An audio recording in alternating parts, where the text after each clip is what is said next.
હું આજે કરોડોની ડીલ સાઇન કરવા માટે મોટા ઘમંડ સાથે તે કંપનીની ઓફિસમાં ગયો હતો।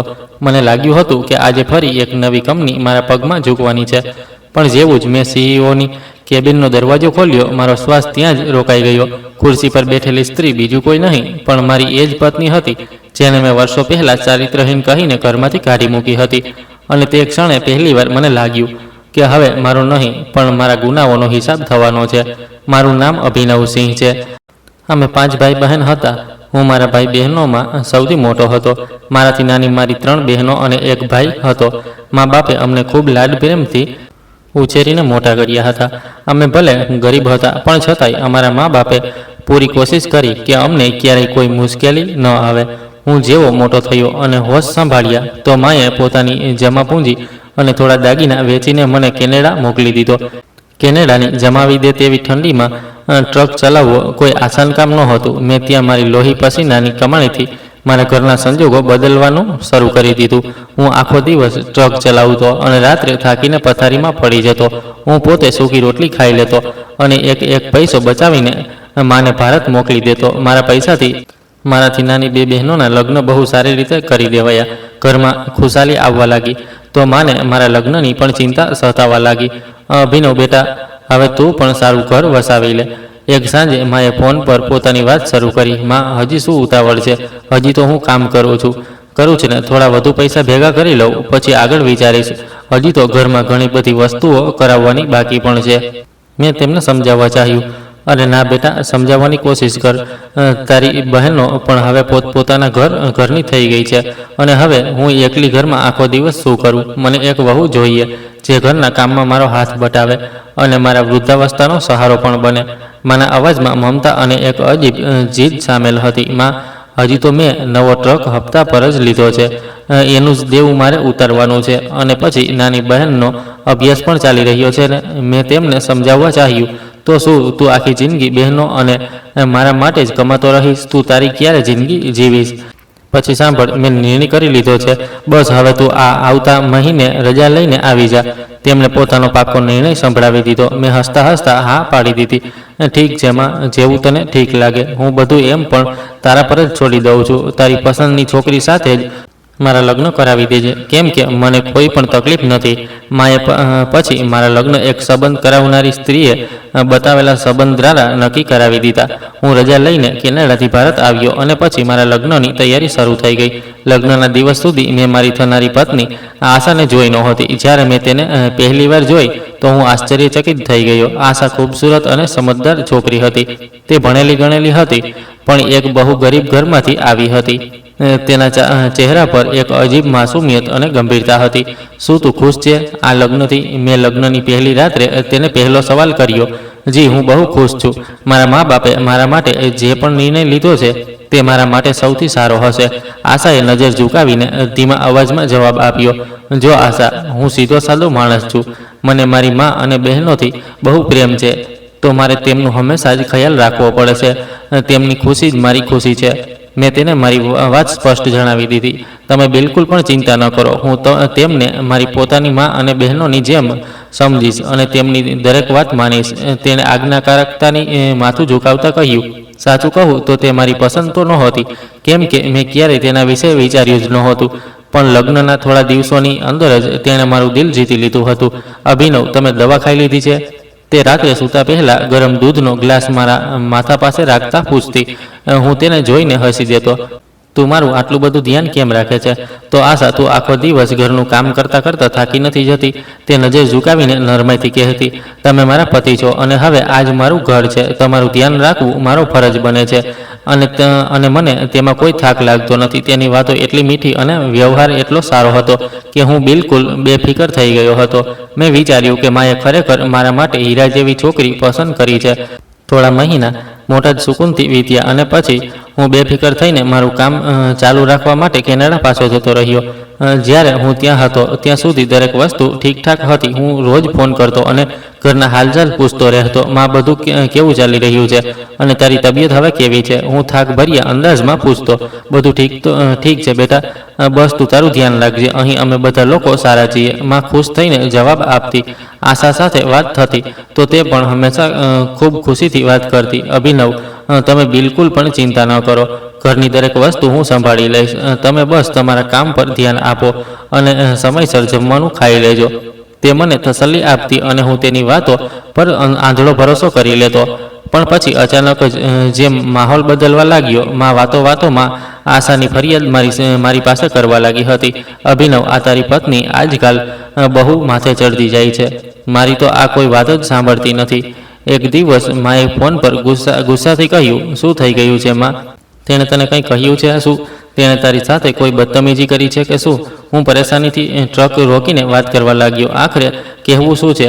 તે તો આખો દિવસ તો બસ પોતાના રૂમમાં જ પડી રહે છે. ન તો તે સીધે મોઢે મારી સાથે વાત કરે છે અને ન તો ઘરનું કોઈ કામ કરે છે. હું નબળી જાન આખો દિવસ કિચનમાં જોતરાયેલી રહું છું. માં, તમે ગુસ્સો ન કરો, હું તેને સમજાવીશ.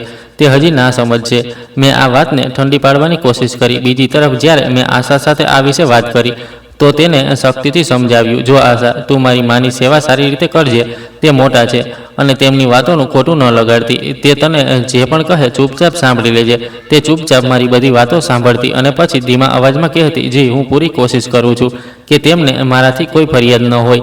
હું તો સવારથી રાત સુધી બસ કામ કરતી રહું છું. ખબર નહીં તેમને મારાથી શું નારાજગી હોય છે. તેણે ક્યારેય પણ મને મારી મા અને બહેનો વિશે કોઈ વાત નહોતી જણાવી. જ્યારે પણ હું તેને પૂછતો તો તે સ્મિત કરીને ટાળી દેતી. બધું કેવું ચાલી રહ્યું છે? તારો મા સાથે કોઈ ઝઘડો તો નથી થયો? મને સાચું કહેજે. હું અવારનવાર શંકાના આધારે તેને પૂછતો. ના અભિનવ, બધું અહીં ઠીક ચાલી રહ્યું છે. તમે બિલકુલ પણ પરેશાન ન થાવ. હું બધું સારી રીતે સંભાળી લઈશ. તમે આટલે દૂર રહો છો ત્યાં પરેશાન ન થાવ. તે હંમેશા આ જ પ્રકારનો જવાબ આપતી. પણ મારી મા અને બહેનો હંમેશા તેની ફરિયાદો કરતી રહેતી હતી. જ્યારે પણ મારી બહેન માયકે આવતી તો ફોન પર તેમની ફરિયાદોની એક લાંબી લિસ્ટ ખુલી જતી હતી. ભૈયા, આ છોકરી, અરે આ ભાભી કેવી છે? ન તો તેમને કોઈ તમીજ છે અને ન તો તે માની બિલકુલ પણ ઇજ્જત કરે છે. અમે જ્યારે પણ આવીએ છીએ તો તે પાણીનો ગ્લાસ પણ નથી પૂછતી. મારી મંજલી બહેને એક દિવસ ઓગતા કહ્યું, તમે લોકો તેને સમજાવતા રહો. તે હજી નવી છે. ધીમે ધીમે બધું શીખી જશે. તમે લોકો પણ તો તેની બહેનો છો. તેની સાથે બહેનોની જેમ જ રહો. મેં નરમાઈથી જવાબ આપ્યો, શીખી શું જશે ભૈયા? તે તો તમને કંઈ સમજતી જ નથી અને બસ એ જ બતાવે છે કે હું તો બસ અભિનવની પત્ની છું, ન કે તમારા બધાની નોકરાણી છું. અમે લોકો તો તેના નખરા ઉઠાવીને પરેશાન થઈ ગયા છીએ. મારી બહેને વાતને વધુ મરચું મસાલો લગાવીને રજૂ કરી. ખબર નહીં કેમ, પણ હવે મારા દિલમાં આશા માટે અજીબ કડવાશ ભરાવા લાગી હતી. હું વિચારવા લાગ્યો કે કદાચ તે પહેલાં ગરીબ હતી પણ હવે તેને સુખ સુવિધાઓ મળી ગઈ છે, તો આટલા માટે તે આટલી ઘમંડી થઈ જાય છે અને આટલા માટે મારા પૈસા સામે તે મારી મા બહેનોને કંઈ સમજતી નથી. અને આ શંકા એક ઉધઈની જેમ મારા મગજમાં ઘૂસતી જતી હતી. એક દિવસ મારા એક મિત્રએ મને પરેશાન જોઈને પૂછ્યું, અભિનવ, શું થઈ ગયું છે યાર? તું આજકાલ બહુ ખોવાયેલો રહે છે. ઘરમાં બધું ઠીક તો છે ને? અરે યાર, હું શું કહું, મારા ઘરવાળાઓએ તો મારી નાકમાં દમ કરી રાખ્યો છે. મા અને પત્નીની રોજની ખટપટે મારું દિમાગ ખરાબ કરી નાખ્યું છે. મેં ટ્રકનું સ્ટેરિંગ ગુસ્સાથી ફેરવતા જવાબ આપ્યો, જો ભાઈ, સ્ત્રીઓના મામલામાં બહુ વધારે ન પડવું જોઈએ. તું બસ પૈસા મોકલ અને પોતાના કાનમાં રૂ ભરી લે.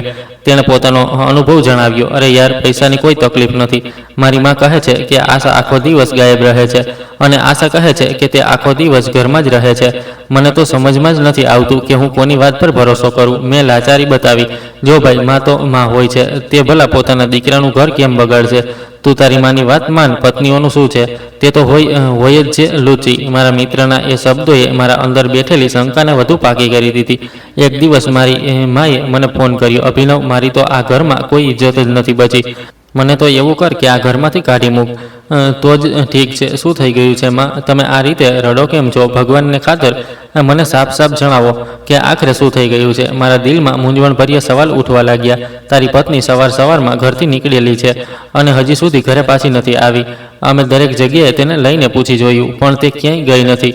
પડોશી પણ જાતની વાતો કરી રહ્યા છે. માના અવાજમાં ગભરાટ સ્પષ્ટ દેખાઈ રહી હતી. શું મતલબ છે કે ચાલી ગઈ છે? આખરે તે ક્યાં જઈ શકે છે? મને તો તેણે કોઈ રજા પણ ન લીધી અને તમે તેને રોકી કેમ નહીં? મારો ગુસ્સો હવે 7મા આસમાન પર પહોંચી ચૂક્યો હતો.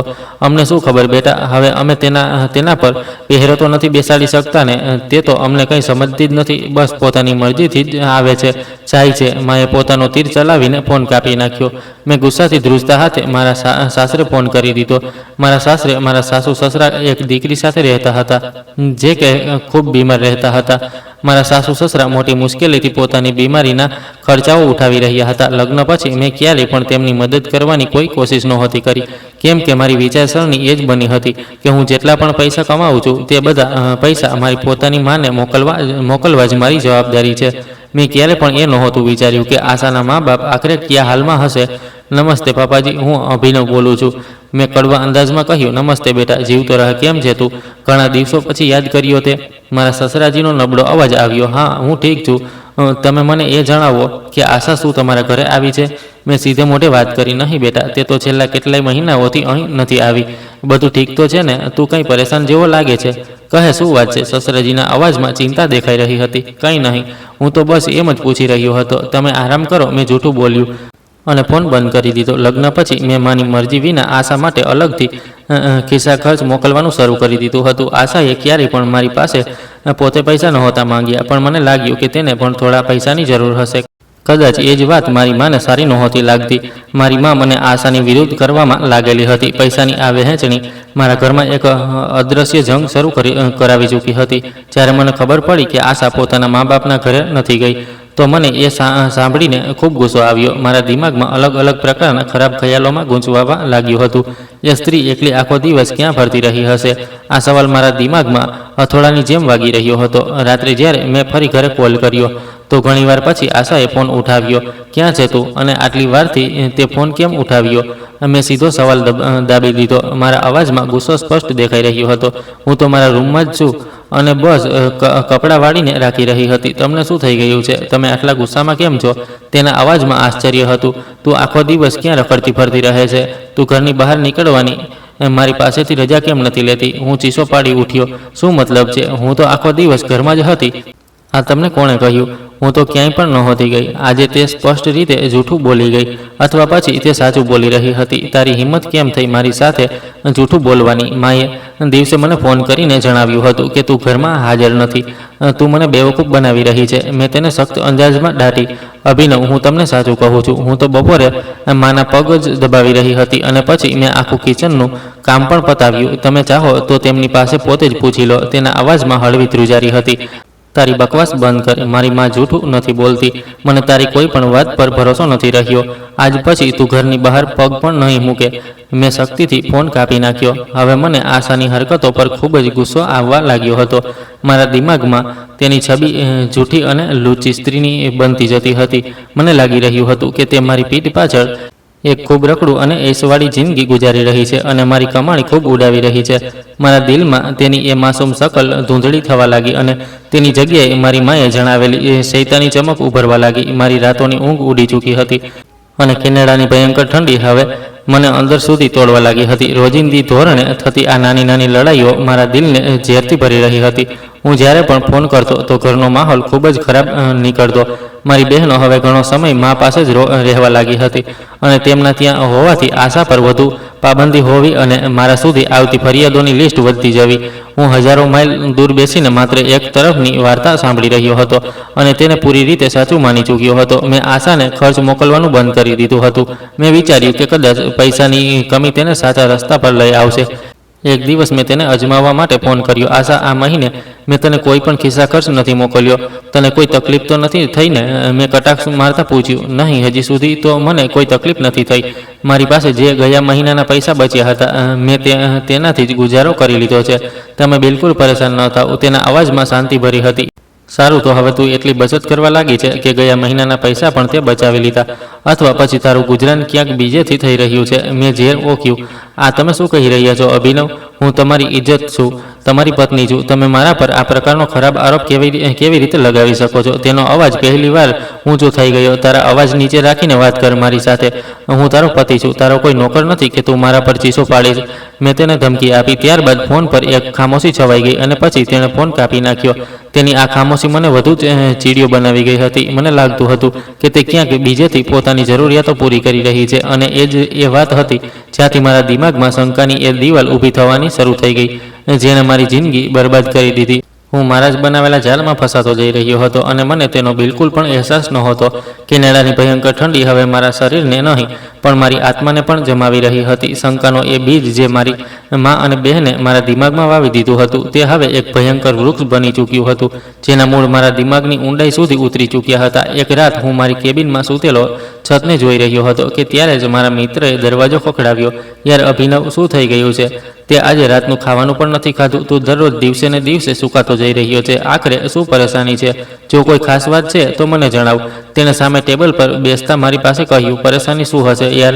એ જ રોજના ઘરના ઝઘડા. મારી માં કહે છે કે આશાની હરકતો શંકાભરી છે અને મારું દિલ અંદરથી ખાટું થતું જાય છે. મને તો સમજમાં જ નથી આવતું કે હું અહીં બેસીને કેવી રીતે આ બધી વસ્તુઓને નિયંત્રણ કરું. મેં મારી લાચારી બતાવતા કહ્યું, જો ભૈયા, હું તો તને પહેલાં જ સમજાવી ચૂક્યો છું કે સ્ત્રીઓ પર ક્યારેય પણ આંધળો ભરોસો ન કરવો. જો તારી માં કંઈક કહી રહી છે તો તેમાં કોઈને કોઈ સચ્ચાઈ જરૂર હશે. મારા મિત્રએ મારી શંકાને વધુ હવા આપી દીધી. પણ યાર, મેં ક્યારેય તેમના કોઈ એવી વાત નહોતી જોઈ. તે તો બહુ જ સીધી સાદી છોકરી છે. મેં ધીમા અવાજમાં આશાની તરફદારી કરવાની કોશિશ કરી. સીધી સાદી છોકરીઓ જ તો સૌથી વધારે ખતરનાક હોય છે અભિનવ. તે અંદરથી તેજ છુરી હોય છે અને બહારથી ખૂબ માસૂમ દેખાય છે. તું બસ તારી આંખોને ખુલ્લી રાખ અને તારી માની વાતો પર વિશ્વાસ કર. મારો મિત્ર સલાહ આપીને જતો રહ્યો, પણ મારી ઊંઘ હંમેશા માટે ઉડાવી ગયો. દિવસો આ જ રીતે મૂંઝવણમાં વીતી રહ્યા હતા કે પછી તે વાવાઝોડું આવ્યું જેણે મારી હસતી વસતી જિંદગીને ઉજેડ કરી નાખી. હું બપોરનું ખાવાનું ખાઈને થોડી વાર આરામ કરવા સૂતો જ હતો કે ત્યારે જ મારો ફોન વાગવા લાગ્યો. સ્ક્રીન પર માનું નામ દેખાઈ રહ્યું હતું. મેં ધબકતા દિલ સાથે ફોન ઉઠાવ્યો. બીજી તરફથી માની જોરથી રડવાની અવાજ આવી રહી હતી. શું થઈ ગયું છે માં? અરે જણાવો, આખરે શું થયું છે? તમે કેમ રડી રહ્યા છો? હું પથારીમાંથી ઉછળીને ગભરાહટમાં પૂછ્યું. અભિનવ, અમે તો બરબાદ થઈ ગયા બેટા. અમારી તો ઇજ્જત જ માટીમાં મળી ચૂકી છે. કાશ આ દિવસ જોતા પહેલાં હું મરી ગઈ હોત. મારા અવાજમાં એક અજીબ દુઃખ અને દહેશત હતી. માં, મને જણાવો કે આખરે એવી શું વીજળી પડી ગઈ છે? મારો જીવ નીકળી રહ્યો છે. મેં મારું માથું પકડતા પૂછ્યું. તારી એ ખરાબ ચાલ જગતવાળી પત્નીએ આજે તો બધી હદો પાર જ કરી દીધી છે. તેણે અમારા મોઢા પર કાળીક લગાડી દીધી છે. અમને બધાને તેણે રાતના ખાવામાં ગોળીઓ ભેળવીને આપી દીધી હતી. માએ એક એવો ખુલાસો કર્યો જેણે મારા પગ નીચેથી જમીન ખેંચી લીધી. પણ આખરે કેમ? તેણે તમારા લોકો સાથે આવું કેમ કર્યું હશે? અને તેને આ બધું ક્યાંથી મળ્યું હશે? મારા મોઢામાંથી અચાનક નીકળેલા શબ્દોએ મારા આખા શરીરને હલાવી દીધું હતું. કેમ કે તેને તેના યારને મળવાનું હતું. સવારે જ્યારે મારી આંખ ખુલી તો મેં તે કમબખ્તને અમારા જ ઘરના આંગણામાંથી નીકળતા જોયો છે. અભિનવ, તારી ગેરહાજરીમાં આ સ્ત્રી તારી પીઠ પાછળ ખૂબ ખરાબ કામ કરે છે. આજે તેણે કોઈ કમબખ્તને ઘરે બોલાવ્યો હતો. અમ્માના આ શબ્દો મારા સીનામાં ઉતરતા ગયા. આ તમે શું કહી રહ્યા છો માં? શું તમને પૂરો ભરોસો છે કે તમે કોઈ પુરુષને જ જોયો હતો? ક્યાંક આ કોઈ ગેરસમજ તો નથી થઈ ને? મેં ધ્રુજતા અવાજમાં છેલ્લી આશા બાંધતા પૂછ્યું. જો કે મારું દિલ પહેલાં જ આશાની વિરુદ્ધ હતું. જો મારા પર ભરોસો નથી બેટા, તો પછી તારી બહેનોને પૂછી લે. તે પણ તો અહીં જ છે. અમે બધા રાતથી બેહોશ પડ્યા હતા અને તે બેશરમ સ્ત્રી મજા ઉડાવી રહી હતી. તે કેવી નાલાયક અને અમારા ગળામાં નાખી દીધી છે, જે અમારો જીવ લેવા પર તુલી છે. માએ રડીને આખું આકાશ માથે લીધું હતું. હું સાંભળીને મારા સંયમનો બંધ તૂટી ગયો. મારા અંદર મોજૂદ એક પુરુષનો ઘમંડ અને ગેરત ખરાબ રીતે ઝંઝણાઈ ગઈ હતી. મારી આંખોમાં લોહી ઉતરી આવ્યું હતું. માં, તમે જ તો એ સ્ત્રીને પસંદ કરીને લાવ્યા હતા ને? હવે જે તમારું દિલ કરે તમે એ જ કરો. મારા માટે તો તે આજથી મરી ચૂકી છે. મેં ગુસ્સા અને નફરતથી ચીસો પાડતા મારો અંતિમ નિર્ણય સંભળાવી દીધો. હું તો તેને હમણાં જ ધક્કા મારીને આ ઘરમાંથી કાઢી મૂકું છું. હવે તે આ પવિત્ર ઘરમાં બિલકુલ પણ નહીં રહે. માએ પોતાનો નિર્ણય સંભળાવ્યો અને મેં કોઈ પણ ખચકાટ વિના ફોન કાપી નાખ્યો. મેં ફોન દિવાલ પર પછાડ્યો અને મારું માથું નીચે ઝુકાવીને ખૂબ રડવા લાગ્યો. મને મારા નસીબ પર રડવું આવી રહ્યું હતું કે હું આટલે દૂર પરદેશમાં લોહી પસીનો એક કરી રહ્યો છું અને મારી પત્ની મારી પીઠ પાછળ મારી ઇજ્જતની અર્થી કાઢી રહી છે. મને એકવાર પણ એ ખ્યાલ ન આવ્યો કે હું આશા પાસેથી તેનો પક્ષ પણ તો જાણી લઉં. મેં એક તરફી નિર્ણય કરીને મારી જિંદગીની સૌથી મોટી ભૂલ કરી દીધી હતી. તે જ સાંજે મારી બહેનનો ફોન આવ્યો. ભૈયા, અમે તમારા કહેવા પર એ સ્ત્રીને ઘરમાંથી કાઢી મૂકી છે. તમને ખબર છે તે જતાં કેટલી બદતમીજી કરી રહી હતી? મારી બહેને વાતને વધારતા અને જીદભર્યા અંદાજમાં કહ્યું. શું કહી રહી હતી તે? હવે બચ્યું શું હતું તેની પાસે કહેવા માટે? બેશરમ સ્ત્રી, મેં નફરતથી દાંત પીસતા પૂછ્યું. તે કહી રહી હતી કે અભિનવને જણાવો કે હું બેગુનાહ છું. આ બધું મારી વિરુદ્ધનું કાવતરું છે. મારી કોઈ વાત સાંભળ્યા વિના જ મને સજા આપવામાં આવી રહી છે. તે રડીને મહોલ્લાવાળાઓ સામે નાટક કરી રહી હતી, જેથી લોકો અમને જ ખરાબ ભલું કહે અને તે બધાની સહાનુભૂતિ લઈ શકે. મારી બહેને મોટી મહારતથી આખું દ્રશ્ય જણાવ્યું. બહુ સારું કર્યું તે જે તમે લોકોએ એ સ્ત્રીને ઘરમાંથી કાઢી મૂકી તેની આ જ સજા છે. આજ પછી તે અમારા ઘરની આસપાસ પણ દેખાય નહીં. મેં મોટા જ ઠંડા અંદાજમાં જવાબ આપ્યો. મારી મા અને બહેનોએ મારી પત્નીને ઘરમાંથી કાઢી મૂકી, પણ મેં તેને રોકી પણ નહીં, કેમ કે હું તેને પોતે જ ખરાબ ચાલ જગતવાળી સમજતો હતો અને તેના પર ચારિત્રહીનતાનો ડાઘ લગાવી ચૂક્યો હતો અને તેને બેદર્દીથી ઘરમાંથી પણ કાઢી મૂકવા આવી હતી. તે રાત્રે આશાએ મને સતત ફોન કર્યા, પણ મેં મારો ફોન સ્વિચ ઓફ કરી દીધો. થોડી વાર પછી મારા ફોન પર એક મેસેજ પણ આવ્યો જે આશાના નંબરથી જ હતો. મેં ન ચાહતા પણ તેને ખોલીને વાંચ્યો. અભિનવ, તમે મારી સાથે બહુ ખોટો જુલમ કર્યો છે. ઓછામાં ઓછું એકવાર મને પૂછી તો લેવું હોત, મારી સફાઈ તો સાંભળી લીધી હોત. તમારી માએ મારા પર ખોટો અને ખરાબ આરોપ લગાવ્યો છે. ભગવાન તમને આ અન્યાય માટે ક્યારે માફ નહીં કરે. મેં ગુસ્સામાં તે મેસેજ ડિલીટ કરી દીધો અને તેનો નંબર હંમેશા માટે બ્લોક કરી દીધો. તે પોતાના મા બાપના ઘરે જતી રહી હતી. તેના ગરીબ મા બાપ પર શું વીતી હશે તે મેં જાણવાની ક્યારેય હિંમત જ ન કરી શક્યો. એકવાર મારા સસરાજીનો મારા કેનેડાવાળા નંબર પર ફોન આવ્યો. મેં ખચકાતા ફોન ઉઠાવ્યો. નમસ્તે અભિનવ બેટા, કેમ છો? તેમનો અવાજ ધ્રુજી રહ્યો હતો અને તેમાં ભયંકર દુઃખ પણ સામેલ હતું. નમસ્તે પપ્પાજી, હા હું ઠીક છું, તમે જણાવો, તમે મને કેવી રીતે ફોન કર્યો? આખરે શું કામ છે મારી પાસે? મેં મોટા જ તીખા અને ઠંડા અંદાજમાં પૂછ્યું. બેટા, આ તમે લોકોએ મારી દીકરી પર શું જુલમ કરી દીધો છે? તે તો બેગુનાહ છે. તારી માએ તેના પર કેટલો ગંદો અને ખોટો આરોપ લગાવ્યો છે. મારી દીકરી તો બહુ જ સુશીલ બચ્ચી છે. એવું ધીનાવાળું કામ ક્યારેય પણ નથી કરી શકતી. તે રડતા રડતા પોતાની દીકરીની સફાઈ આપી રહ્યા હતા. જુઓ સસરાજી, મારી માં જૂઠું નથી બોલતી. મેં તમારી દીકરીને ખુલ્લી છૂટ આપીને જોઈ લીધી છે. તેણે મારા ભરોસાને ખતમ કરી દીધો છે. હવે મારો તેની સાથે કોઈ પણ સંબંધ નથી. તમે તમારી દીકરીને તમારી પાસે જ બેસાડીને રાખો. મેં બેરહેમીથી કહ્યું. ભગવાનથી તો ડર અભિનવ, તે તારા બાળકની માં બનવાની છે. તું તેને આ હાલતમાં આખરે કેવી રીતે ધક્કો આપી શકે છે? ઓછામાં ઓછા તારા આવનારા બાળક વિશે તો વિચાર. સસરાજીએ રડતા રડતા એક એવા રાજ પરથી પડદો ઉઠાવ્યો જેણે મને એક ક્ષણ માટે સ્તબ્ધ કરી દીધો હતો. આ સાંભળતા જ મેં સીધો મારી માને ફોન લગાવ્યો. માં, આશાના પપ્પાનો ફોન આવ્યો હતો. તે કહી રહ્યા છે કે આશા મારા બાળકની માં બનવાની છે. શું આ વાત સાચી છે કે તે પ્રેગ્નન્ટ છે? મેં મૂંઝવણભર્યા અને પરેશાનીના અંદાજમાં પૂછ્યું. માએ ઝેરભર્યા અંદાજમાં એક લાંબો શ્વાસ લીધો અને કહેવા લાગી. અભિનવ, તું કેટલો ભોળો છે બેટા. તને શું લાગે છે કે તે બાળક શું તારું છે? અરે, જે સ્ત્રી રાત્રે પુરુષને ઘરમાં બોલાવે છે અને અમને નશો આપી દે છે, તેના પેટમાં પલનારો બાળક તારો કેવી રીતે હોઈ શકે છે? આ બધું તને ફસાવા અને આખી જિંદગી બ્લેકમેલ કરવાની રીતો છે બેટા, જેથી તું તેને ફરીથી ખર્ચ મોકલવા લાગે. મારા શબ્દોએ મારા પર જાણે તેજ ફેંકી દીધો હતો. શું તમે સાચું કહી રહ્યા છો માં? શું ખરેખર તે બાળક મારું નથી? મારો તો દિમાગની નસો ફાટી રહી હતી. હું શંકા અને બેયકીનીની મૂંઝવણમાં ડૂબતા ચીસો પાડવા લાગ્યો. મારું દિમાગ કહે છે બેટા કે તે બાળક કોઈ બીજાનું પાપ છે જેને તે તારા માથે મઢવા માગે છે. તું બિલકુલ પણ તેમની ચીકણી ચૂપડી વાતોમાં ન આવજે, નહીં તો તું આખી જિંદગી કોઈ ગેરઆદમીના બાળકને પાડતો રહીશ અને પછતાતો રહીશ.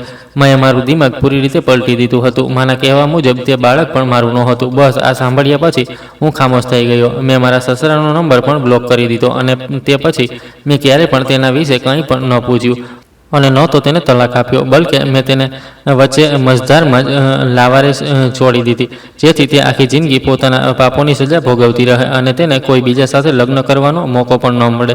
સમય વીતતો ગયો અને મેં પછી ઇન્ડિયા જવાનું બિલકુલ છોડી દીધું હતું. લગભગ 1 વર્ષ પછી માએ મારા બીજા લગ્નની વાત છેડી દીધી. અભિનવ બેટા, હવે તું તારી જિંદગી વિશે કંઈક વિચાર. આખરે ક્યાં સુધી એકલો તે પરદેશમાં ધક્કા ખાતો રહીશ? મેં મારી સહેલીની દીકરી સોનિયા સાથે તારી વાત પાકી કરી દીધી છે. માએ ફોન પર ખુશખબરી સંભળાવતા કહ્યું. માં, હજી તો મેં મારી પહેલી પત્નીને તલાક પણ નથી આપ્યો, તો પછી તમે બીજા લગ્નની વાત કેવી રીતે કરી શકો છો? જો તેણે કોઈ કાયદાકીય કાર્યવાહી કરી દીધી તો પછી મુશ્કેલી થઈ જશે. મેં થોડી ખચકાટ બતાવી. અરે, તું તેની ચિંતા ન કર બેટા, તે કઈ તારી પાસે પાછી આવવાની છે. તે તો પોતે જ પોતાના ગુનાઓના બોજ નીચે દબાઈને મરી જશે અને તે તો ગરીબ છે. ગરીબ લોકો ક્યાં અદાલતોના ચક્કર કાપે છે? તો બસ તું તારા લગ્ન કર અને સોનિયાને પોતાની સાથે કેનેડા લઈ જા. માએ પોતાની વાતોમાં મને ગૂંચવી લીધો અને એમ જ પછી માએ મારા બીજા લગ્ન પણ કરાવી દીધા. હું ઇન્ડિયા આવ્યો અને મોટી ધૂમધામથી મારા સોનિયા સાથે લગ્ન થઈ ગયા. સોનિયા એક તેજ ધરાર સ્ત્રી હતી. લગ્નની પહેલી રાત્રે તેણે મારા પર પોતાની શરતો સ્પષ્ટ કરી દીધી. જુઓ અભિનવ, મને આ ઘરમાં મારી પૂરી ઇજ્જત જોઈએ અને હું નથી ઈચ્છતી કે તમારો એ ચારિત્ર્યહીન પત્ની સાથે કોઈ પણ સંબંધ રહે અને તમારી કમાણી પર માત્ર મારો અને મારા બાળકનો જ અધિકાર હશે. સોનિયાએ બે ટૂંક શબ્દોમાં પોતાનો આદેશ સંભળાવી દીધો. તું બેફિકર રહે સોનિયા, મારો તે સ્ત્રી સાથે કોઈ પણ સંબંધ નથી. તે કિસ્સો હંમેશા માટે ખતમ થઈ ચૂક્યો છે અને મારી બધી કમાણી હવે માત્ર તારી છે. મેં તેને તસલ્લી આપી. હું પાછો જતો રહ્યો. થોડા વર્ષો આમ જ વીત્યા. મારા બાળકો પણ થઈ ચૂક્યા હતા. અચાનક એક રાત્રે સોનિયાનો ફોન આવ્યો.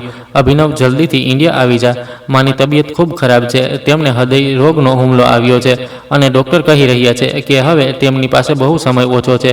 તે રડતા અને એડગીઓ લેતા જણાવી રહી હતી. હું પહેલી ફ્લાઇટ લઈને ઇન્ડિયા પહોંચ્યો, પણ ત્યાં સુધી માં ગુજરી ચૂકી હતી. માનું અવસાન મારા માટે બહુ મોટો આઘાત હતો. જે મા માટે મેં મારી જિંદગીનું દરેક સુખ કુરબાન કરી દીધું હતું, જે માની વાતોમાં આવીને મેં મારું પહેલું ઘર ઉજેડ કરી દીધું હતું, તે મને હંમેશા માટે એકલો છોડીને ચાલી ગઈ હતી. માની ચિતાને આગ લગાવતા મને એક ક્ષણ માટે એવું મહેસૂસ થયું કે જાણે મેં મારા હાથે મારી જ ખુશીઓને આગ લગાડી દીધી હોય. માના ગયા પછી મારા બાકીના ભાઈ બહેનોના પણ લગ્ન થઈ ગયા અને પછી તે બધા પણ પોતાની જિંદગીમાં વ્યસ્ત થઈ ગયા. કોઈએ પણ પલટીને મારો હાલચાલ ન લીધો કે હું ક્યાં હાલતમાં છું. તે સંજોગોમાં સોનિયાએ મારા પર પૂરી રીતે નિયંત્રણ કરી લીધું. અભિનવ, હવે આ ઘરમાં ભલા આપણું રાજ્ય જ શું છે? માં તો હવે રહ્યા નથી. તમે મને પણ તમારી સાથે કેનેડા લઈ ચાલો. હું અહીં એકલી તમારા ભાઈ બહેનોના મહેણા નહીં સાંભળી શકું. સોનિયાએ મારા પર દબાણ નાખતા કહ્યું, ઠીક છે સોનિયા, તું તારી તૈયારી કરી લે. હું તારો અને બાળકોનો વિઝા લગાવું છું. હવે એમ પણ મારું પણ અહીં દિલ નથી લાગતું. મેં થાકેલા અને હારેલા અંદાજમાં જવાબ આપ્યો. મારી પત્નીને હું મારી સાથે કેનેડા લઈ આવ્યો. કેનેડાની આ જગ્યાને અમે અમારી નવી જિંદગીની શરૂઆત બનાવી દીધી. મેં મારો પોતાનો ટ્રાન્સપોર્ટનો એક નાનો સેટઅપ કેનેડામાં જ શરૂ કરી દીધો હતો, જેનાથી મારી આવકમાં ખૂબ સારો વધારો થઈ ગયો હતો. હું મારી આ નવી અને રૂપિયા પૈસાથી ભરેલી જિંદગીમાં એટલો વધારે વ્યસ્ત થઈ ગયો હતો કે ભૂતકાળની તે બધી ગલીઓ જેમાં મેં એક બેગુનાહને ધક્કા મારીને કાઢી મૂકી હતી, મારા દિમાગમાંથી પૂરી રીતે સાફ થઈ ચૂકી હતી. દોલતના અંબારે મને ઘમંડી અને સ્વાર્થી બિઝનેસમેન બનાવી દીધો હતો. મને હવે માત્ર એક જ ભાષા સમજમાં આવતી હતી અને તે પૈસાની ભાષા હતી. મારા ટ્રાન્સપોર્ટના કારોબારમાં મેં એટલી પ્રગતિ કરી લીધી હતી કે હવે કેનેડાની સડકો પર મારા ડઝનો ટ્રક દિવસ રાત દોડતા રહેતા હતા. મેં ઇમોશન, દયા અને અહેસાસ જેવા શબ્દોને મારી ડિક્શનરીમાંથી કાઢીને બહાર ફેંકી દીધા હતા. અનિલ, મને આ મહિનાનો નફો ગયા મહિનાથી વધારે જોઈએ. મને કોઈ પણ બહાનું નથી સાંભળવું. મેં મારી મોટી ખુરશી પર ટેક લગાવતા મોટા જ ઠંડા અને ઘમંડી અંદાજમાં મારા મેનેજરને ઓર્ડર આપ્યો. બસ, અમે માર્કેટના બધા મોટા કોન્ટ્રાક્ટ હાંસલ કરી લીધા છે બોસ, પણ નાની કંપનીઓને આ રીતે કચડી નાખવું અમારા માટે કદાચ આગળ જઈને મુશ્કેલીઓ આપી શકે છે. અનિલે મારી સામે ફાઇલ રાખતા ખચકારથી જવાબ આપ્યો. મુશ્કેલી તો તે પેદા કરે છે જેમની પાસે તાકાત નથી હોતી. મારી પાસે પૈસો છે અને પૈસો દરેક પ્રોબ્લેમને કૂદી જવાની તાકાત રાખે છે. તું બસ એ કર જે હું કહી રહ્યો છું. મેં ફાઇલને એક તરફ રાખતા તેને બે ટૂંક અંદાજમાં ચૂપ કરાવી દીધો. જી બોસ, જેવો તમારો ઓર્ડર. હું આજે જ બાકી કંપનીઓના રૂટ પણ બ્લોક કરાવવાનો ઇંતજામ કરાવું છું. અનિલ માથું ઝુકાવીને મારી કેબિનમાંથી બહાર નીકળી ગયો. ઘરનો માહોલ પણ પૂરી રીતે દર વખતે નવી ફરમાઈશોથી ગૂંજતો રહેતો હતો. સોનિયાની જિંદગીમાં મારી હેસિયત એક એટીએમ મશીનથી વધારે નહોતી. તેની દરેક સવાર એક નવી ફરમાઈશથી શરૂ થતી અને રાત કોઈ એક નવી ફરિયાદ પર ખતમ થઈ જતી. મારા બે બાળકો, એક દીકરો અને એક દીકરી, દોલતના નશામાં પડીને મોટા થઈ રહ્યા હતા. તેમને જિંદગીની કોઈ પણ કડવી હકીકતનો કોઈ અંદાજ નહોતો. અભિનવ, મારી સહેલીએ કાલે નવો હીરોનો સેટ ખરીદ્યો છે. મને તેનાથી પણ વધારે ભારે અને કિંમતી ડાયમંડનો સેટ જોઈએ. મારી તેની સામે બેઇજ્જતી ન થવી જોઈએ. સોનિયાએ પોતાના હાથો પર બોડી લોશન લગાવતા મોટી જ નજાકત સાથે કહ્યું, સોનિયા, ગયા અઠવાડિયે જ મેં તને એક નવી ગાડી લાવી આપી છે. તારી ફરમાઈશો છે કે ખતમ થવાનું ક્યારેય નામ જ નથી લેતી. શું તને પૈસા સિવાય કોઈ બીજી વસ્તુનો ખ્યાલ નથી આવતો? મેં લેપટોપની સ્ક્રીન પરથી નજર હટાવીને જવાબ આપ્યો, આ પૈસો તમે મારા અને મારા બાળકો માટે જ તો કમાવ્યો છો, નહીંતર તમારા એક ગરીબ ભાઈ બહેનોને તો તમને નોચીને જ ખાઈ જવાના હતા. આ તો મારું નસીબ છે જે તમે આજે અહીંયા સુધી પહોંચી ગયા છો. તેણે ઘમંડથી પોતાની ગરદન વાંકી કરતા મને મારા ભૂતકાળનો કટાક્ષ માર્યો. પોતાની લિમિટમાં રહે સોનિયા. હું આજે જે કંઈ પણ છું તે મારા દિમાગ અને મારી મહેનતને કારણે છું, ન કે કોઈના નસીબનો હું મોહતાજ છું. તને ડાયમંડનો સેટ મળી જશે, પણ મારું દિમાગ ખરાબ ન કર. મેં ગુસ્સાથી લેપટોપ બંધ કર્યું અને પછી રૂમમાંથી બહાર નીકળી ગયો. મારા અંદર હવે કોઈના માટે કોઈ પણ નરમાઈશ નહોતી બચી. મેં મારી પહેલી પત્ની આશાના મામલાને પણ એક નકામી વાત સમજીને હંમેશા માટે ક્યાંક દિલના ખૂણામાં દફન કરી દીધો હતો. મને લાગતું હતું કે મેં જે પણ નિર્ણય લીધો હતો તે બિલકુલ ઠીક હતો અને તે ચારિત્રહીન સ્ત્રીની આ જ સજા હતી. હું કોઈ પણ પ્રકારના પસ્તાવા કે પછી ગુનાના અહેસાસથી પૂરી રીતે આઝાદ થઈ ચૂક્યો હતો. થોડા મહિના પછી અનિલ એક બહુ મોટી ખબર લઈને મારી પાસે આવ્યો. બોસ, ઇન્ડિયામાં લોજિસ્ટિક સેક્ટરમાં બહુ મોટો તેજી આવવાનો છે. સરકાર નવા હાઈવે અને ફ્રેક પ્રોજેક્ટની શરૂઆત કરી રહી છે. હમણાં ઇન્વેસ્ટ કરવાનો સાચો સમય છે. આવનારા વર્ષોમાં ટ્રાન્સપોર્ટ કંપનીઓની ડિમાન્ડ અનેક ગણી વધવાની છે. જો આપણે બધા હમણાં જ એન્ટ્રી કરી લઈએ તો પછી પૂરા ઇન્ડિયામાં આપણી પકડ બનાવી શકીએ છીએ. સર, આ મોકો વારંવાર નહીં આવે. આ ટ્રાન્સપોર્ટ ઇન્ડસ્ટ્રીઝનો ગોલ્ડન ટાઈમ ચાલી રહ્યો છે. અનિલે ઉત્સાહિત થઈને કેટલીક ફાઇલો અને કેટલાક નકશા ટેબલ પર ફેલાવતા કહ્યું, ઇન્ડિયામાં બિઝનેસ કરવો એટલો આસાન નથી હોતો. ત્યાંના સંજોગો અને માર્કેટનો મને અંદાજ છે, પણ બેનિફિટ કેટલો રહેશે મને એ જણાવ. મેં ફાઇલો પર નજર નાખતા કારોબારી અંદાજમાં પૂછ્યું, જો આપણે આટલો સેટઅપ ત્યાં શિફ્ટ કરી લઈએ, એક મોટી બ્રાન્ચ ત્યાં ખોલીએ, તો થોડા વર્ષોમાં આપણે બેનિફિટ કરોડો નહીં પણ અબજોમાં થઈ જશે. સર, આ એક લાઈફ ચેન્જિંગ મોકો છે. તેને મારી આંખોમાં જોતા મારા ભરોસાને પાકો કહ્યું. મેં થોડી મિનિટો વિચાર્યું. ઇન્ડિયા જવાનો મતલબ હતો કે એ જ ગલીઓ અને એ જ રસ્તાઓ તરફ પાછું ફરવું જેમને હું વર્ષો પહેલાં છોડી ચૂક્યો હતો. પણ મારા અંદર બેઠેલો લાલચી બિઝનેસમેન આ મોકાને હાથમાંથી જવા દેવાનો ઇનકાર કરી દીધો. તૈયારી શરૂ કરો અનિલ. અમે અમારું હેડ ઓફિસ ઇન્ડિયામાં જ શિફ્ટ કરીશું. મને ત્યાંના માર્કેટ પર પૂરી રીતે કબજો જોઈએ. કોઈ પણ અમારા મુકાબલામાં ઊભો ન થવો જોઈએ. મેં મેજ પર હાથ મારતા મારો નિર્ણય સંભળાવ્યો. બહુ સારું છે સર, હું આજથી જ બધી કાગળની કાર્યવાહીઓ શરૂ કરાવું છું. અમારે ત્યાં જમીન અને નવો સ્ટાફ પણ હાયર કરવો પડશે. અનિલે ખુશ થતાં કહ્યું અને પછી તે પાછો જતો રહ્યો. રાત્રે મેં સોનિયાને આ ખબર સંભળાવી કે હવે અમે લોકો હંમેશા માટે ઇન્ડિયા જઈ રહ્યા છીએ. પણ કેમ અભિનવ, અહીં કેનેડામાં આપણી આટલી શાનદાર લાઈફસ્ટાઈલ છે, હું ત્યાં એ ધૂળ માટીમાં મારા બાળકોને કેવી રીતે રાખીશ? સોનિયાએ સોફા પરથી ઉડતા પોતાની ગહેરી નારાજગી બતાવી. આ બિઝનેસનો નિર્ણય છે સોનિયા. ત્યાં જે ડીલ્સ મને મળવાની છે તે આપણા પૈસામાં ખૂબ વધારો કરી દેશે. અને તું ચિંતા ન કર, અમે ત્યાં કોઈ ગરીબના મહોલ્લામાં નહીં પણ શહેરના સૌથી પોશ વિસ્તારમાં રહીશું. મેં તેને પૈસાની લાલચ આપીને ચૂપ કરાવવાની કોશિશ કરી. જો અમે ત્યાં સૌથી મોટા બંગલામાં રહીશું અને મારી ગાડીઓ અહીંયાથી પણ સારી હશે તો પછી મને કોઈ તકલીફ નથી. એમ પણ મારા સગા સંબંધીઓને પણ તો ખબર પડવી જોઈએ કે સોનિયા કેટલી શાનદાર જિંદગી વિતાવી રહી છે. તેની આંખોમાં લાલચ અને દેખાડાની ચમક સ્પષ્ટ દેખાવા લાગી. તને જે જોઈએ મળી જશે.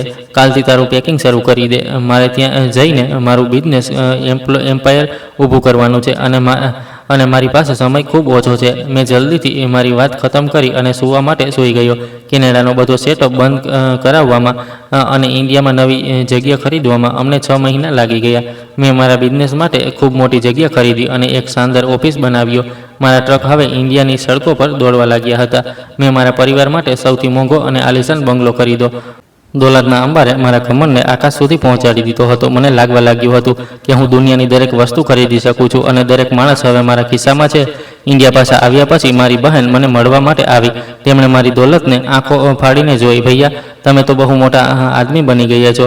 અમને તો ભરોસો જ નથી થઈ રહ્યો કે આ અમારા અભિનવ ભૈયા છે. મારી મછલી બહેને મારા ડ્રોઈંગ રૂમની સજાવટને જોતા મોટી ખુશીથી કહ્યું, આ બધું મારી મહેનતનું પરિણામ છે. મેં દિવસ રાત એક કર્યા છે ત્યારે જઈને આ મુકામ હાંસલ કર્યો છે. કોઈએ મને પ્લેટમાં રાખીને કંઈ પણ નથી આપ્યું. મેં ઘમંડની અંદાજમાં તેમને તેમની ઓકાત યાદ અપાવતા જવાબ આપ્યો, બિલકુલ ભૈયા, તમે અમારા માટે પણ તો બહુ કંઈ કર્યું છે. બસ હવે તમે થોડું અમારા બાળકોનું પણ ધ્યાન રાખજો. તેમને તમારી ઓફિસમાં કોઈ નોકરી આપી દેજો. તેણે પોતાના સ્વાર્થને બતાવતા મુખ્ય મુદ્દાની વાત કરી. મારી ઓફિસમાં માત્ર કાબિલિયતની બુનિયાદ પર જ નોકરી મળે છે, ન કે ભલામણ પર. જો તમારા બાળકોમાં ટેલેન્ટ હશે તો પછી અનિલ પોતે જ તેમને જોઈ લેશે. મને આ વિશે કોઈ પણ વાત ન કરવી. મેં મોટી જ બેદર્દીથી તેમની આશાઓ પર પાણી ફેરવી લીધું. તે નાનું મોઢું લઈને રહી ગઈ. પણ મારી પાસે આ ઇમોશનલ ડ્રામાઓ માટે કોઈ પણ સમય નહોતો. સોનિયા પણ મારા સગા સંબંધીઓને નાક મોં ચડાવીને જ મળતી હતી. અભિનવ આ લોકોને રોજ રોજ આપણા ઘરે ન બોલાવતા. તેમના ક્લાસ અને આપણા ક્લાસમાં હવે જમીન આસમાનનો ફરક છે. મને મારા ઘરમાં તેમની ભીડભાડ બિલકુલ પણ સારી નથી લાગતી. સોનિયાએ તેમના ગયા પછી નફરતથી સોફાનું કુશન નોકરાણી પાસેથી બદલાવતા કહ્યું, તું પરેશાન ન થા, તેમને તેમની ઓકાત સારી રીતે ખબર છે. તે બસ અહીંના વધારે ચક્કર નહીં લગાવે. તું બસ આ વીકેન્ડની પાર્ટી પર ફોકસ કર, જેમાં હું શહેરના બધા મોટા મોટા બિઝનેસમેનને બોલાવી રહ્યો છું. મેં મારા હાથની ઘડિયાળ ઉતારતા તેને હિયાદત આપી. મારો બિઝનેસ ઝડપથી ફેલાઈ રહ્યો હતો. મેં ઘણી નાની કંપનીઓને કરીને અને મારા પૈસાના દમ પર ખરીદી લીધી હતી. મારી પાસે હવે દયા નામની કોઈ વસ્તુ નહોતી બચી. મને માત્ર મારો નફો અને મારી કંપનીનું નામ સૌથી ઉપર જોવું હતું. માર્કેટમાં મારું નામ ડરનું નામ બની ચૂક્યું હતું. લોકો મને અભિનવસિંહના નામથી જાણી ચૂક્યા હતા, જેનાથી ટકરાવવાનો મતલબ હતો કે પોતાનું બધું બરબાદ કરી બેસવું. હું મારી કામયાબીના નશામાં એટલો વધારે આંધળો થઈ ચૂક્યો હતો કે મને એ યાદ જ ન રહ્યું કે ઊંચાઈ પછી નીચે પડવું પણ આવે છે અને પ્રકૃતિનો બદલો ખૂબ જ ભયાનક હોય છે. હું મારા બાળકોને લઈને શહેરના સૌથી મોંઘા મોલ અને મોટા મોટા રેસ્ટોરન્ટમાં જતો હતો. મને લાગતું હતું કે મેં આખી દુનિયા જ જીતી લીધી છે અને હવે કોઈ પણ મને હરાવી નથી શકતું. મારા ભૂતકાળના બધા કિરદાર મારા દિમાગમાંથી હટી ચૂક્યા હતા, પણ પ્રકૃતિએ મારા ઘમંડને તોડવા માટે એક એવું ઝાડ બિછાવી રાખ્યું હતું જેની મને કાનમાં પણ ખબર નહોતી. ઇન્ડિયામાં મારો બિઝનેસ દિવસ બમણી અને રાત 4 ગણી પ્રગતિ કરી રહ્યો હતો. મારી દોલત અને તાકાતમાં નશાએ મને પૂરી રીતે આંધળો કરી દીધો હતો. એક રવિવારની સાંજે હું સોનિયા અને બાળકોને ફેરવવા માટે શહેરના સૌથી શ્રેષ્ઠ પાર્કમાં લઈને ગયો. બાળકો રમતમાં ખોવાયેલા હતા અને સોનિયા પોતાનો નવો ડાયમંડનો સેટ પહેરીને તેની ઢગલાબંધ સેલ્ફીઓ લઈ રહી હતી. બાળકોને આ બધી ગેમ્સ રમાવ્યા પછી આપણે કંઈ ખાવા પીવા માટે ચાલીશું. મને ખૂબ જ ભૂખ લાગવા લાગી છે.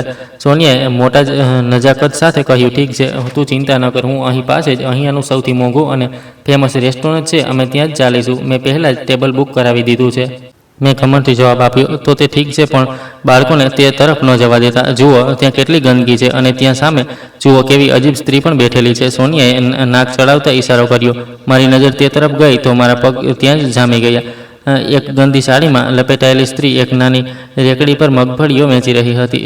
તે બીજું કોઈ નહીં બલકે મારી પહેલી પત્ની આશા હતી. મારી આંખોમાં હેરાની અને પછી એક જાલિમ ચમક આવી ગઈ. મેં વિચાર્યું કે ભગવાને આને કેવી રીતે તેના ગુનાઓની સજા આપી છે. તું બાળકોને લઈને ગાડી તરફ ચાલ, હું જરા હમણાં આવું છું. મેં સોનિયાને હિયાદત આપી અને પછી રેકડી તરફ ચાલ્યો ગયો. હું આશાની બિલકુલ સામે જઈને ઊભો થઈ ગયો. તેણે માથું ઊંચકીને મારી તરફ જોયું તો તેના હાથ ધ્રુજવા લાગ્યા. કેવી છે ચારિત્રહીન સ્ત્રી! ભગવાને આખરે તને તારી ઓકાત દેખાડી જ દીધી ને. આજે તું સડકો પર મગફળી વેચવા માટે મજબૂર છે. તે જે કંઈ પણ મારા ઘરમાં કર્યું હતું બધું તેનું જ પરિણામ છે. મેં મોટી જ નફરત સાથે તેની તરફ જોયું અને તેને સંભળાવવા લાગ્યો, ચારિત્રહીન સ્ત્રી! મેં મારા ખિસ્સામાંથી પૈસા કાઢ્યા અને તેના મોઢા પર 500 રૂપિયા ફેંકી દીધા. તેની આંખોમાં આંસુ આવી ગયા. કદાચ તેને પોતાના પર લગાવવામાં આવેલા ચારિત્રહીનતાના ડાઘ માટે દુઃખ થઈ રહ્યું હતું કે કદાચ મેં જે 500 રૂપિયાની નોટ તેની તરફ ફેંકી હતી તેનાથી તેને દુઃખ થયું હતું, જે મેં એક ભીખના રૂપમાં તેને આપ્યો હતો. તેણે મને પલટીને કોઈ જવાબ ન આપ્યો અને ચૂપચાપ પોતાના આંસુ લૂછી લીધા. હું એક જીદભરી અને ઘમંડી સ્મિત સાથે બાળકો અને પત્નીને લઈને ત્યાંથી આવી ગયો. આ વખતે પણ ઘણા વર્ષો વીતી ગયા અને અહીં ઇન્ડિયામાં મારો બિઝનેસ ખૂબ સારો ચાલવા લાગ્યો હતો, પણ મને હવે તેને વધુ વધારવો હતો. શહેરની સૌથી મોટી લોજિસ્ટિક અને સપ્લાય ચેન કંપની સાથે મારી એક ખૂબ જ જરૂરી મિટિંગ હતી. આ એક ખૂબ મોટી ડીલ ફાઇનલ થવાની હતી. જો આ ડીલ મારા હાથમાંથી આવી જતી તો મને કરોડોનો ફાયદો થઈ જતો અને મારી કંપનીનું નામ પૂરા દેશમાં ગુંજવા લાગતું. જેવો જ હું તે કંપનીના સીઈઓને મળવા માટે હેડ ઓફિસમાં પહોંચ્યો તો રિસેપ્શન પર મને થોડીવાર માટે રાહ જોવા માટે કહેવામાં આવ્યું. થોડીવાર પછી એક આધેડ ઉંમરનો અને કોન્ફિડન્સથી ભરેલો માણસ મારી પાસે આવ્યો. અભિનવસિંહ, હું આ કંપનીનો ચેરમેન છું. મારું નામ રાજેશ મલિક છે.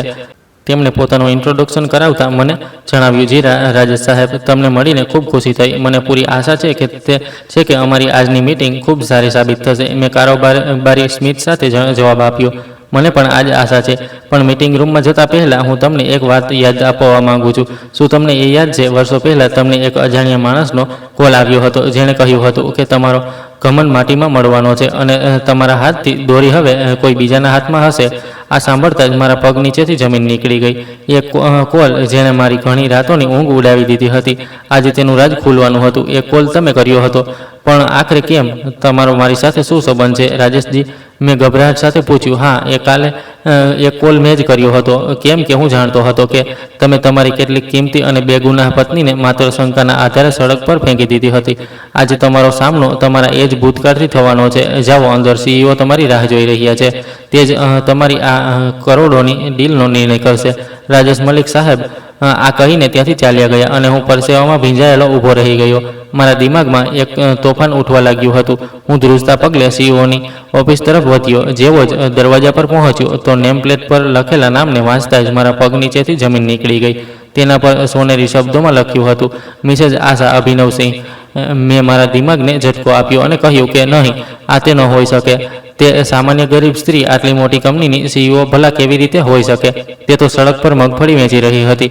મેં પોતાને તસલ્લી આપી કે બીજા પણ તો ઘણા બધા લોકોનું નામ અભિનવસિંહ હોઈ શકે છે અને આશા પણ આ માત્ર એક સંયોગ છે.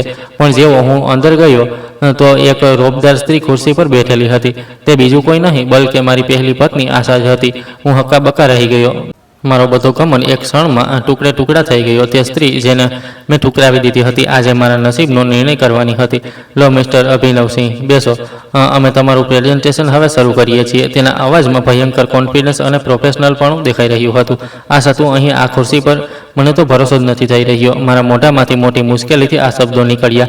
આ ઓફિસમાં મારું નામ મિસેસ આશા અભિનવસિંહ છે અને હું આ કંપનીની ચીફ એક્ઝિક્યુટિવ ઓફિસર છું. સારું એ જ રહેશે કે અંગત વાતોને અમે ન કરીએ અને તમારી કંપનીની ફાઇલ અમારી સામે રાખો. તેને મોટા જ ઠંડા અને સખ્ત અંદાજમાં મને ટોકી દીધો. તે આ મિટિંગમાં એટલી સારી રીતે દરેક વસ્તુને પ્રેઝન્ટ કરી રહી હતી અને બિઝનેસ વિશે તેની પકડ એટલી સારી હતી કે તેને જોઈને મને પહેલીવાર એવું લાગ્યું કે મેં બહુ જ કિંમતી વસ્તુ ખોઈ દીધી છે. તેનો અંદાજ અને તેની સમજ મને અંદર સુધી કાપી રહી હતી. મને લાગી રહ્યું હતું કે હવે તે મને કોઈ પણ રીતે આ ડીલ નહીં આપે અને પોતાનો આ જૂનો બદલો જરૂર લેશે. પણ તેને બધી વસ્તુઓને ધ્યાનમાં રાખતા ડીલ મારી સાથે ફાઇનલ કરી લીધી અને પછી અમારી ડીલ પર સાઇન પણ કરી દીધા. તેણે આખી મિટિંગમાં મને આ રીતે ઇગ્નોર કર્યો જાણે કે તે મને જાણતી જ ન હોય. આ વાતથી મારી રાતોની ઊંઘ ઉડી ગઈ હતી. હું દર વખતે બસ તેના વિશે જ વિચારતો રહેતો હતો. પછી એક દિવસ માર્કેટમાં મેં એક બાળકને જોયો. હું તેને જોતા જ મારી જગ્યા પર જામી ગયો, કેમ કે તે બિલકુલ મારા જેવો જ હતો. તેની આંખો, તેનો ચહેરો અને તેના ચાલવાનો અંદાજ બિલકુલ મારા બાળપણની તસવીર હતી. હું તડપી ઉઠ્યો. મારું દિલ ગળામાં આવી ગયું. હું તે બાળકની પાસે ગયો અને તેને પકડવા લાગ્યો કે ત્યારે જ આશાએ ઝડપથી મારા હાથમાંથી તે બાળકનો હાથ છોડાવી લીધો. એને હાથ લગાવવાની હિંમત ન કરતો. અભિનવસિંહ, દૂર રહે મારા દીકરાથી. તેના અવાજમાં એક સિંહણ જેવી દહાડ હતી. આશા, ભગવાનને ખાતર મને જણાવો, શું આ મારો દીકરો છે? આ તો બિલકુલ મારા પર જ ગયો છે. મેં ગિડગિડાતા તેને પૂછ્યું. તેણે મોટી જ નફરતથી મારી તરફ જોયું અને કહેવા લાગી, હા, આ એ જ બાળક છે જેના કારણે તમે મારા પર આરોપ લગાવીને મને ઘરમાંથી કાઢી મૂકી હતી. તમે અને તમારી માએ તેને નાજાયજ કહ્યું હતું. તો પછી આજે તેમાં તમને તમારી શકલ કેવી રીતે દેખાઈ રહી છે? મને માફ કરી દે આશા, મારાથી બહુ મોટી ભૂલ થઈ ગઈ છે. મેં તારી સફાઈ સાંભળ્યા વિના જ તારા પર જુલમ કર્યો. હું તારો અને મારા આ માસૂમ દીકરાનો ગુનેગાર છું. મારી આંખોમાંથી આંસુ વહેવા લાગ્યા હતા અને હું તેની સામે હાથ જોડીને ઊભો થઈ ગયો. તમારી સાથે માત્ર મારી કંપનીએ ડીલ કરી છે. તેનો મતલબ એ નથી કે તમે અમારી સાથે સગા સંબંધીઓને વધારો. મારો અને તમારો સંબંધ તે જ દિવસે ખતમ થઈ ગયો હતો જે દિવસે તમે મને દરની ઠોકરો ખાવા માટે છોડી દીધી હતી. તેણે મોટા જ સખ્ત અંદાજમાં બે ટૂંક શબ્દોમાં જવાબ આપ્યો. જો તું મારી સાથે એટલી જ નફરત કરે છે તો પછી તું હજી સુધી તારા નામ સાથે મારું નામ કેમ લખે છે? તું મિસેસ આશા અભિનવસિંહ કેમ કહેડાવે છે? મેં રડતા રડતા તેને મારો છેલ્લો સવાલ કર્યો. તે એક ક્ષણ માટે રોકાઈ. તેની આંખોમાં એક અજીબ ચમક ઉભરી અને તે કહેવા લાગી, કેમ કે આ નામનો સહારો લઈને મેં આખી જિંદગી ગુજારી. આ સમાજની બેરહેમી અને સમાજના દરિંદાઓથી બચવા માટે રાજેશ મલિક સાહેબ જેવા ભલા માણસની કંપનીમાં એક રિસેપ્શનવાળી પોસ્ટને હાંસલ કરવા માટે મેં મારા પતિના નામને ઢાલ બનાવ્યું હતું અને હવે હું એમ જ જીવીશ. મને હવે તમારી કોઈ જરૂર નથી. મેં તેના પગમાં પડીને તેની માફી માંગી. મેં રડી રડીને તેને ભરોસો આપવાની કોશિશ કરી કે હું હવે બદલાઈ ચૂક્યો છું. હું તને માફ તો કરી ચૂકી છું અભિનવ, કેમ કે હું મારા દિલમાં નફરતનો બોજ લઈને નથી જીવી શકતી. પણ હું તારી પાસે ક્યારેય પાછી નહીં આવું. જે ભરોસો એકવાર તૂટી જાય તે ક્યારેય ફરીથી જોડાતો નથી. તે આ કહીને પોતાના દીકરાનો હાથ પકડીને ત્યાંથી ચાલી ગઈ. આજે તે એ જ કંપનીની CEO છે. કંપનીનો માલિક તેના પર ખૂબ ભરોસો કરે છે અને તેને પોતાની દીકરીની જેમ જ માને છે. રાજેશ સાહેબે તે દિવસે પાર્કમાં મારી બદતમીજી આશા સાથે જોયા પછી આશાની હાલત જોઈને પહેલાં તેને પોતાની કંપનીમાં નાની નોકરી આપી હતી અને પછી તેની કાબિલિયતને તેને તે મુકામ સુધી પહોંચાડી દીધો. મેં તેને ખૂબ યાદ કરી, તેના ઘરના ચક્કર પણ કાપ્યા, પણ તેને તેમ છતાં હજી સુધી બીજા લગ્ન નહોતા કર્યા અને પોતાના દીકરાના ઉછેરમાં કોઈ કમી ન રાખી.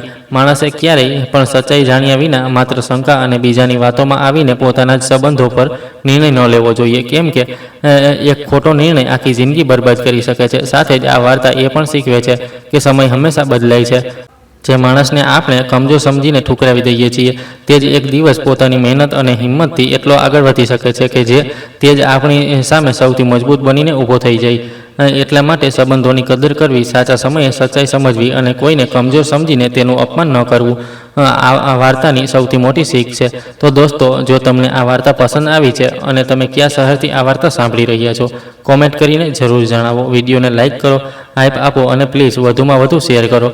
ચેનલ પર નવા હોવ તો સબસ્ક્રાઈબ કરો અને નોટિફિકેશન બેલ દબાવો, જેથી આગલી અપડેટ સૌથી પહેલાં તમને મળે. આ વાર્તા પૂરી રીતે કાલ્પનિક છે. આ વાર્તાના બધા પાત્રો, નામ, સ્થળ અને ઘટનાઓ લેખકની કલ્પના પર આધારિત છે. તેનો ઉદ્દેશ્ય માત્ર મનોરંજન અને સમાજને એક શીખ આપવાનો છે. જો કોઈ વ્યક્તિ, સ્થળ કે ઘટના સાથે તેની સમાનતા હોય છે તો તેને માત્ર સંયોગ સમજવામાં આવે. ધન્યવાદ.